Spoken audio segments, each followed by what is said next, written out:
కావాలన్నా. ఎందుకంటే free bus తప్పితే ఏ అభివృద్ధి లేదు, ప్లస్ సంక్షేమ పథకాలు కూడా ఇవ్వట్లేదు.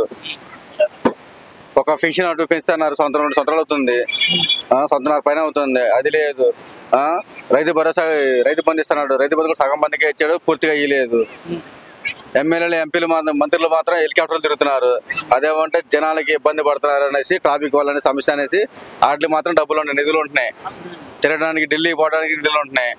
మంత్రివర్గంలో మంత్రివర్గం మొత్తం రేవంత్ రెడ్డి పెట్టుకున్నాడు, ఏ మంత్రి ఏ శాఖ లేదు. సో మన కళ్యాణ్ లక్ష్మి తులం బంగారం ఇస్తా అన్నాడు, అది మహిళలకు నెలకు 2,500 ఇస్తానని చెప్పారు.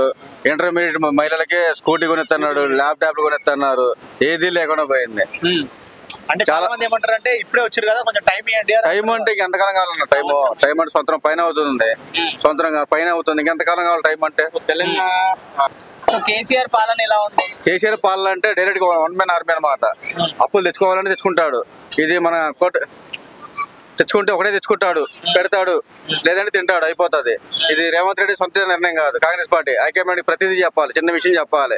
ఒకరికి ఎమ్మెల్సీ ఇవ్వాలన్నా చెప్పాల్సిందే, అన్ని బతిలాడుకోవాలి, పోయి ఢిల్లీ పోవాలి ప్రతిదానికి.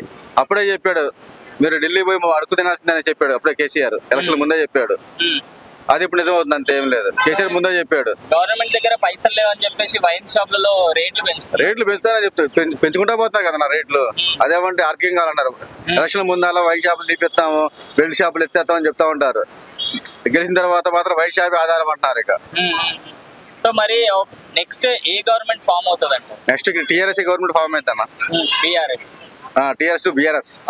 మళ్ళీ ఇప్పుడు కవిత గారు కొత్త పార్టీ పెడతలేదన్న. ఆమె నిన్న కూడా స్టేట్మెంట్ ఇచ్చింది కదా, దండేసింది కదా, నిన్న కూడా స్టేట్మెంట్ ఇచ్చి ఆమె బాధ అని చెప్పుకుంది. పార్టీతో నాయకత్వం మాత్రం కేసీఆర్ కావాలనేసి ఆమె కోరుకుంటుంది, పార్టీలో వేరే వాళ్ళు వద్దనేసి. కేసీఆర్ గారు ఓడిపోవడానికి రీజన్స్ అంటే కేసీఆర్ వీళ్ళు పెట్టిన ఎక్కువ పథకాలు అమలు చేస్తారని చెప్పారు కాంగ్రెస్ పార్టీ వాళ్ళు. 10 సంవత్సరాలు కేసీఆర్ చేశారు కాబట్టి బోరు కొట్టింది, అదొకటి కొంత కొత్త తరం కోసం ఎతికారు, అది లేకుండా పోయింది.